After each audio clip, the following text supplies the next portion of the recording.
You gonna talk about the McLaury? The Walter Cronkite voice? Sure. Frank McLaury. We'll do the Walter Cronkite voice. I'm ready. Okay. So Start we're talking. here near the Blue Top Mine, which we think is down here in the valley here. Should we say like where we're outside Tombstone? We're outside Tombstone by, I don't know how far a distance it would be. We're about a mile and a half mile and a into the half. mining hills outside Tombstone. Yeah. And this isn't very good. This is the mine that was located by Frederick Stanford and Robert Frank McLaury. And Mike found the document, and since then we've been on a quest to figure out how these two very different people got together and became partners in a mine.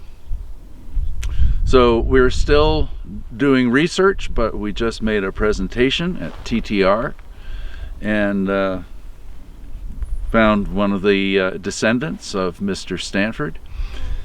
And so it's fun to find the location of the mine. There were mines all through this area, so locating the specific spot is a challenge. Mike, tell us how you found that Frank McLaury was involved in this mine. It was very random. Looking for something else, like when you lose your car keys and then you're looking for them. You find the piece of paper or something you lost the week before. It was kind of like that. It was at the Bisbee Recorder's office. They have mining records there, and searching through, it was really random, looking for one, flipping the page, and this is a record that hadn't appeared in Paul's comprehensive book about Tom and Frank. And so it was kind of interesting. Emailed him on the document, and since then it's been really dissecting it and what it means, and as we've talked more and more about it, it's become pretty significant because it was very early in the Tombstone district, and also the partnership with Stanford, who wasn't a rancher or a fellow cowboy. He was a very highly esteemed lawyer who had very good connections across the territory and financial means, and still chose Frank McLaury as his half-interest partner. So it's been really interesting dissecting how that came to be and what it means to understanding who Frank McLaury is. So you're still in the quest to find out why Frank McLaury teamed up with this attorney. Well, that was the initial question, is searching for, trying to find the answer to the one question. We end up coming up with 20, 30 other questions, and while answering maybe one or two of them along the way. But yeah, how they formed their partnership is a big unknown. And then also what they did if they developed the mine was worth quite a bit at some point. So there's a lot of unknowns. But ultimately, what is a partnership with a guy like Frederick Stanford mean to understanding McLaury? I think is really probably to most people who are familiar with Tombstone, the gunfight history, and that they might be most interested in that aspect of it, and falling in line with the goal of Paul's book, really understanding who he was and his brother better. And I think an important detail is the fact that when they located the mine, it was Stanford who took off to Tucson to register the mine, and McLaury stayed back here. So that might have been part of their deal, their 50% deal. We still don't know quite what that was. And I think you mentioned last night that Tom McLaury is not mentioned. No.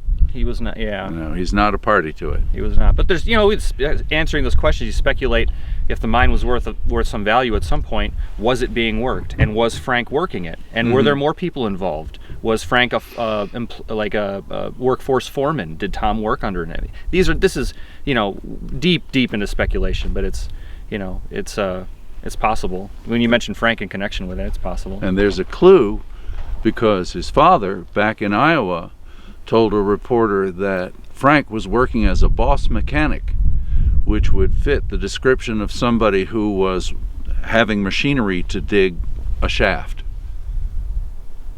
Now this is before. Is this, what time period is this?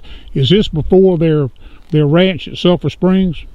Oh yes, right. Yes. June of 1878. which places him amongst the first people out here locating mines. If you look at the Pima County records and you timeline all the mining locations recorded, prior to them, there aren't many. I mean, they're very early. They're before the first rush. There's no town of Tombstone. There's people in tents, which is also kind of comical. You think of a bigwig lawyer like Frederick Stanford coming out to Tucson, taking a couple-day stagecoach ride out to the remote area here, and then shacking up in a canvas tent for 2 weeks. Maybe at some point he questioned why he left the comforts of Los Angeles. Maybe that's why he went back to Tucson and left McLaury behind. Yeah, I'll go record, you start digging.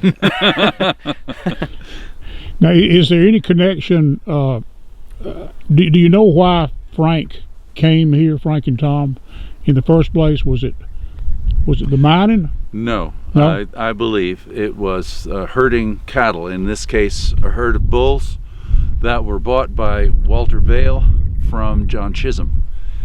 And there's some evidence that they worked for Chisholm and may have been part of the herdsmen who brought the herd to the Sonoyta Valley.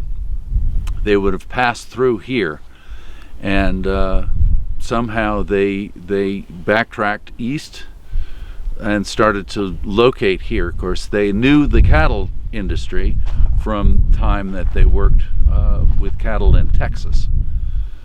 So that's what I think brought Tom and Frank here. But it doesn't seem like the two brothers were working side by side very much in those early days. Later on, they went into business together when they had a ranch.